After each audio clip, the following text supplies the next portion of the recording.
दिल्लीवरनं आज विरोधक पायऱ्यांवरती आंदोलन करताना पाहायला मिळाले. 30 जूनची तारीख दिलेली आहे. मात्र खरंच वाटतंय का कर्जमाफी ही योग्यरित्या शेतकऱ्यांची होईल आणि शेतकऱ्यांना न्याय मिळेल? एक तर आपल्या सगळ्यांना माहीत असेल, काही दिवसांपूर्वी शेतकऱ्यांच्या हितासाठी व कर्जमाफी बिना अट व्हावी यासाठी पवित्र भूमीमध्ये म्हणजे पंढरपूरला मी व माझ्याबरोबर 26 शेतकरी तिथं आंदोलन करत होते. अन्नत्याग आंदोलन हे अन्नदात्यासाठी तिथं आमचं सुरू होतं. 65-70 तास झाल्यानंतर सरकारकडनं महाजन साहेब तिथं आले. टीव्ही समोर, मीडिया समोर महाजन साहेब हे स्वतः देवेंद्र फडणवीस साहेबांशी फोनवर बोलले. आणि काय ठरलं, त्या पवित्र भूमीतून आम्हाला काय शब्द दिला की अधिवेशन सुरू होण्यापूर्वी म्हणजे 22 तारखेच्या आधी आम्ही एक बैठक घेऊ. त्या बैठकीमध्ये तुम्हाला बोलवलं जाईल व तुम्ही ज्यांना घेऊन याल त्यांना तिथं बैठकीला आम्ही संधी देऊ, तुमचं ऐकून घेऊ. आणि आम्ही राजकारण न करता आम्ही शेतकरी नेत्यांचे सुद्धा नावं तिथं दिली. आणि आमची अपेक्षा होती की पंढरपूरला दिलेला शब्द किती मोठा राजकारणी व्यक्ती असला तरी त्या पवित्र भूमीतून, विठोबरायांच्या भूमीतून दिलेला शब्द हे सरकार पाळेल.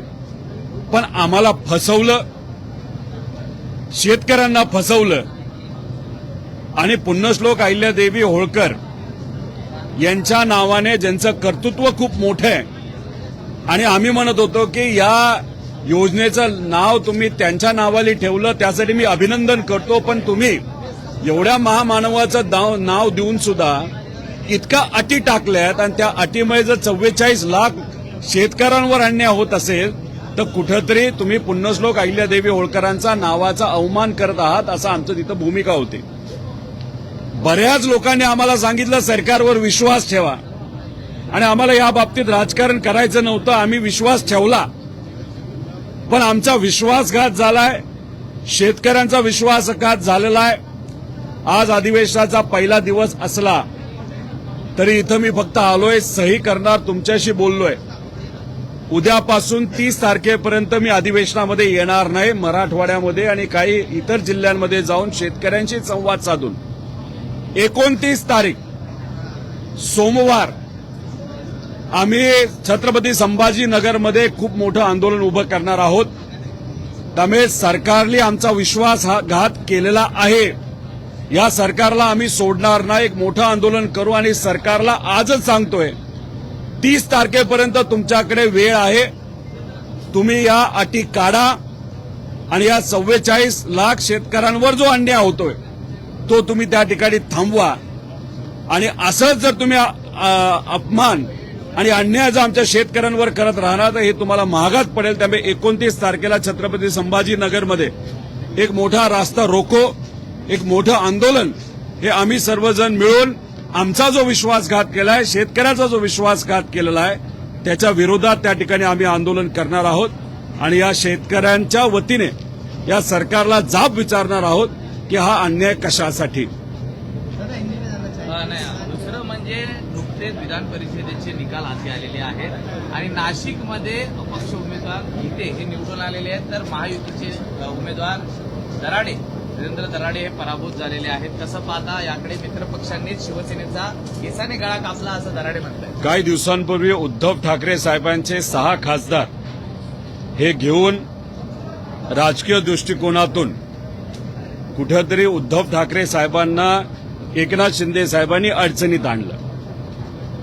पण दुसऱ्याशी लढत असताना, विरोधकांशी लढत असताना त्यांच्याच मित्रपक्षाने म्हणजे भाजपने हा त्यांचाच कुठेतरी केसाने गळा कापला, घात केला. खरं तर असं म्हणलं जातं एकनाथ शिंदे साहेबांना दिल्लीवाल्यांचा सपोर्ट आहे, पण महाराष्ट्राचे भाजपचे नेते आतून एकनाथ शिंदे साहेबांचा जो खेळ खेळत आहेत तर हे नाशिकचं उदाहरण त्यातलंच एक खेळाचं प्रकार आहे असं आपल्याला म्हणावं लागेल. त्यामुळे भाजप कितीही मित्रपक्ष वाटला, हा भाजप कोणाचाही मित्र नाही. हा जवळच्या लोकांचा सुद्धा घातपात त्या ठिकाणी करू शकतो, राजकीय दृष्टिकोनातून मित्रपक्षांना सुद्धा अडचणीत आणू शकतो. हे अनेक वेळा आपण बघितलेलं आहे.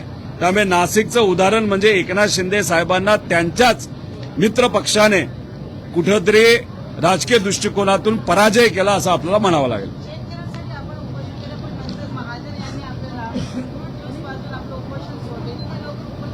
एक तर महाजन साहेबांच्या हातातून मी ज्यूस पिला नाही.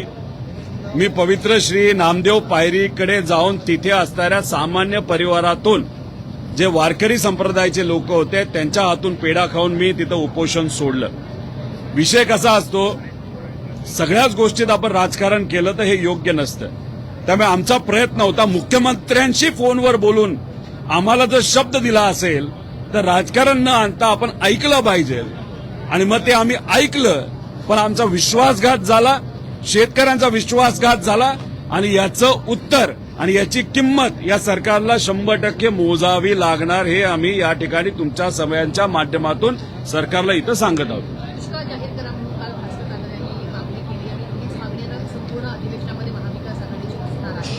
तर काय त्याची एक तर कर्जमाफी नीट द्या, कर्जमाफीमध्ये ज्या अटी टाकल्यात त्या काढा आणि दुष्काळ तर जाहीर करा, ही आमची मागणी आहेच. त्यामुळे जे काय आधी मदत दिलेली आहे कर्जमाफीच्या माध्यमातून ती तरी 100% शेतकऱ्यांना तिथं पोहोचू द्या. आता ह्याच्यामध्ये सोलापूर म्हणजे आम्ही पंढरपूरला उपोषणाला बसलो होतो, 23,000 लाभार्थी आहेत, पण त्या अटी टाकल्यामुळे फक्त 6,000 शेतकऱ्यांना लाभ मिळतोय, बाकी शेतकऱ्यांना लाभ मिळणार नाही. म्हणून म्हणतोय की ही योजना जी आहे कर्जमाफीची पूर्णपणे फसवी आहे, दिखावपणा आहे. आम्ही काहीतरी मदत केली हे फक्त दाखवायचं खरं, पण मदत कोणालाच पोचली नाही पाहिजे. पैसे कुठेतरी सरकारचे वाचले पाहिजे आणि ते वाचलेले पैसे कुठल्या तरी कॉन्ट्रॅक्टरच्या घशात घालायचे आणि त्यातून कमिशन खायचं, हे मात्र सरकारमधल्या नेत्यांचं ठरलेलं दिसतंय. सीएमने काल सांगितलं की बँकिंग व्यवस्थेसाठी काही अटी शर्ती बनवलेल्या आहेत, मात्र जर त्या शिथिल करता येईल तर त्या संदर्भात आम्ही काही दिवसात निर्णय घेऊ. अरे पण कधी निर्णय घेणार? त्यासाठीच तर आम्ही उपोषण केलं होतं, आम्ही अन्नत्याग केला होता. आणि त्यात तुम्ही म्हणाला होतं की आपण चर्चा करू. आम्ही चर्चा करायला तयार झालो, पण तुम्ही आम्हाला बोलवलं नाही. आम्ही जे म्हणतोय तुम्ही समजून घेत नाही. सुरुवातीला म्हणाले एक सुद्धा अट अशी चुकीची नाही, दुसऱ्यांदा म्हणाले 99% शेतकऱ्यांना फायदा होईल, नंतर म्हणाले 55 लाख पैकी 40 लाख शेतकऱ्यांना फायदा होईल. म्हणजे स्वतःच मुख्यमंत्री साहेब कुठेतरी दरवेळेस जेव्हा बोलायचे तेव्हा एकदा आकडा कमी करत चालले होते. आणि परत काल म्हणाले की अटच नाही. आम्ही अट म्हणजे तुम्ही म्हणता अट नाही, पण याच्यामध्ये आपण जर GR बघितला त्या याच्यामध्ये अटी आहेत ना. शेतकऱ्यांना हे कळलेलं आहे. आणि सोलापूर जिल्ह्याचं उदाहरण मी आत्ताच तुम्हाला दाखवून दिलेलं आहे. त्यामुळे या मुद्दामून अटी टाकल्यात, एखाद्या अधिकाऱ्याला जबाबदारी दिली, अधिकाऱ्यांनी एसी मध्ये बसून शेतकऱ्यांवर अन्याय केलेला आहे. कुठंच या धोरणातून सर्व शेतकऱ्यांना फायदा होणार नाही. 44 लाख शेतकऱ्यांना 55 लाख पैकी हा अन्याय 100% त्या ठिकाणी होणार आहे आणि याची किंमत या सरकारला मोजावीच लागेल. 29 तारखेला आम्ही जे आंदोलन करणार आहोत तोपर्यंत आम्ही त्या आंदोलनातून उठणार नाही, रास्ता रोखून उठणार नाही, जोपर्यंत आम्ही तिथे अधिवेशन इथं आणि इथल्या इथं मुख्यमंत्री साहेब असतील नाही तर जो कुठला नेता असेल, मंत्री असेल, त्यांनी इथं जाहीर केल्याशिवाय आम्ही तिथून त्या रस्त्यावरनं उठणार नाही.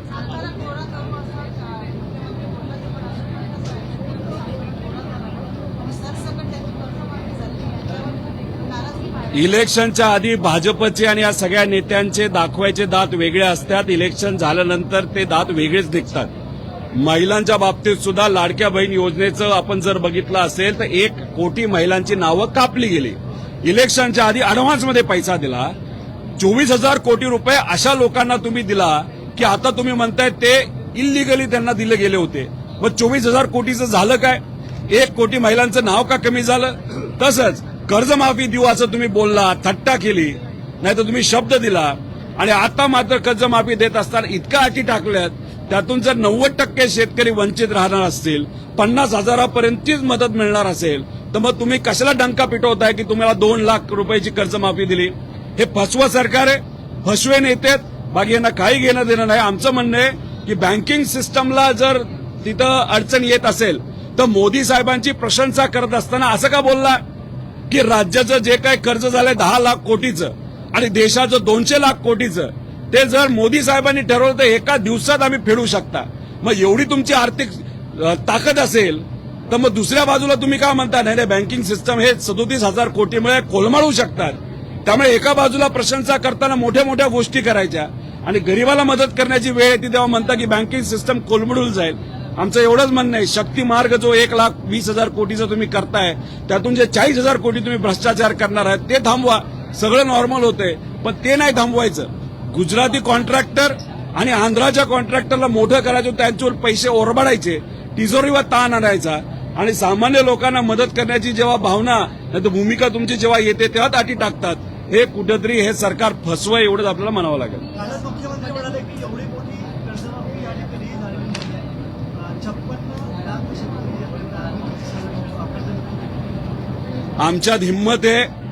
जर मुख्यमंत्री साहेब स्वतः आले, मी GR कसा फसवाय, कशा त्यात चुका आहेत, कशा पद्धतीने शेतकऱ्यांवर अन्याय होणार आहे हे आम्ही पूर्णपणे पुराव्यात सकट तिथं सांगू शकतो. आता जेव्हा अतिवृष्टी झाली होती 35,000 कोटीचं पॅकेज जाहीर केलं होतं. मी स्वतः बोललो होतो 12,000 कोटीचा पुढे काय आकडा जाणार नाही. गेला किती आता 12,000 कोटीच्या आसपासच आकडा होता. मग 35,000 डिक्लेअर कशाला गेले? इथं सुद्धा 37,000 डिक्लेअर केलेत. हा आकडा 13,500 कोटीच्या पुढे जाणार नाही. पण 20,000 कोटी हे वाचवणार आहेत फक्त अटी टाकल्यामुळे. आणि आमचं हेच म्हणणं आहे, या अटी तुम्ही काढा, कारण का शेतकरी खरंच अडचणीत आहे. आणि येणाऱ्या काळामध्ये तुम्हीच म्हणता पाऊस नाही, तर येणारं पीक सुद्धा त्यांच्या हातात येणार नाही. त्यामुळे दुष्काळ जाहीर करणं हा तर आहेच. त्यामुळे कर्जमाफी पण द्या, दुष्काळ पण जाहीर करा आणि विद्यार्थ्यांचं कर्ज जे आहे, जे आता त्यांना फेडता येणार नाही, ते सुद्धा कुठेतरी त्याच्यामध्ये सवलत सरकारच्या माध्यमातून दिली गेली पाहिजे असं आमचं मत आहे.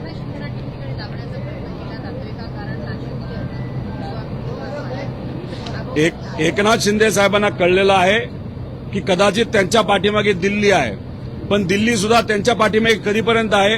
डिलिमिटेशनचा कायदा पास होऊच तर.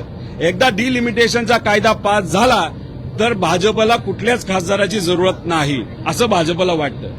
पण झालं असं आहे की दिल्लीची मदत एकनाथ शिंदे साहेबांच्या पाठीमागे असली तरी महाराष्ट्राचे भाजपचे नेते मात्र एकनाथ शिंदे साहेबांचा गळा केसांनी कापत असताना आपण बघू शकतो. कालची प्रेस कॉन्फरन्स किती भारी झाली, हसत खेळत झाली. आणि निकाल लागल्यानंतर एकनाथ शिंदे साहेबांना आत्ता कळलं असेल, अरे आपला तर गळा नीट राहिला नाही, आपला गळा केसारी कापून टाकला, त्यांच्या उमेदवाराला पाडलं आणि अपक्ष उमेदवार जो महाजन साहेबांचा जवळचा माणूस आहे त्याला मात्र त्या ठिकाणी निवडून आणलं. त्यामुळे हे फसवाफसवी जी आहे ती फक्त भाजपकडनंच होऊ शकते. भाजप कोणाचाच मित्रपक्ष नाही. भाजप हा नेहमी स्वतःचा विचार करणारा पक्ष आहे. अजितदादांच्या बाबतीत सुद्धा आपण बघितलं असेल, दादांना न्याय द्यावं यासाठी आमचा सगळ्यांचा प्रयत्न होता, अपेक्षा होती. भाजपचे जे नेते आहेत ते दादांना मित्र म्हणायचे, त्यांनी मात्र अजूनपर्यंत सीबीआयला ते काय प्रकरण दिलेलं नाही. तपासाच्या बाबतीत सुद्धा काही झालं नाही. सीआयडीचा उपयोग दारू विकणाऱ्यांना शोधण्यासाठी केला जातो, पण दादांच्या बाबतीत मात्र त्या ठिकाणी कुठेही तपास योग्य दिशेने जाताना आपल्याला दिसत नाही. अनेक राजकीय प्रश्न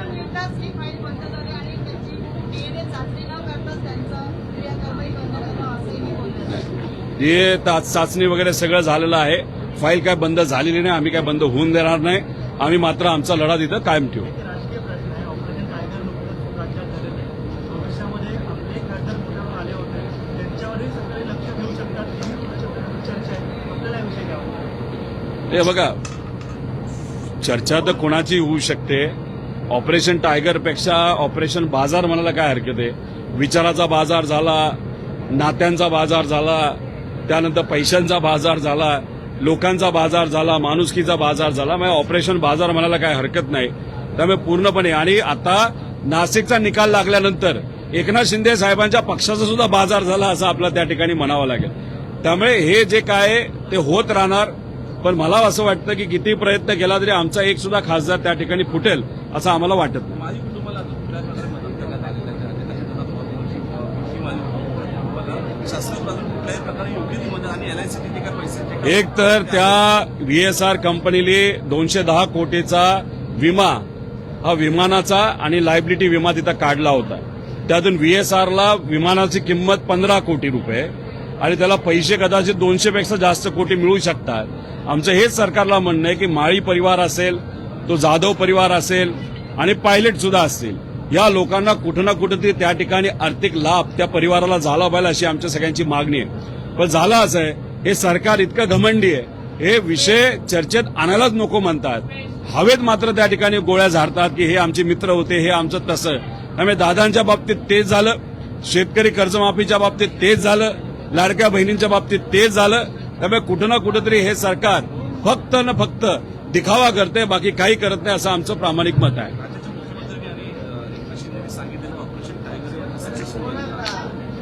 अरे पण ऑपरेशन टायगर हे सक्सेसफुल झालं काल बोलत होते, पण शिकार करणाऱ्याची शिकार आज मात्र नाशिकमध्ये तिथं झालेली हे आपण सगळ्यांनी तिथं बघितलेलं आहे.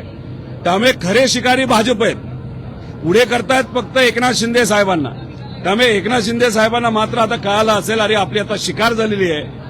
हे जे काही विरोधक बोलतात की भाजपचा विचार नाही तर विश्वास ठेवणं योग्य नाही, हे आता एकनाथ शिंदे साहेबांना कळलं असेल.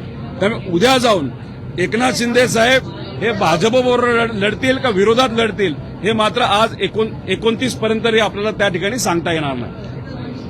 थँक्यू.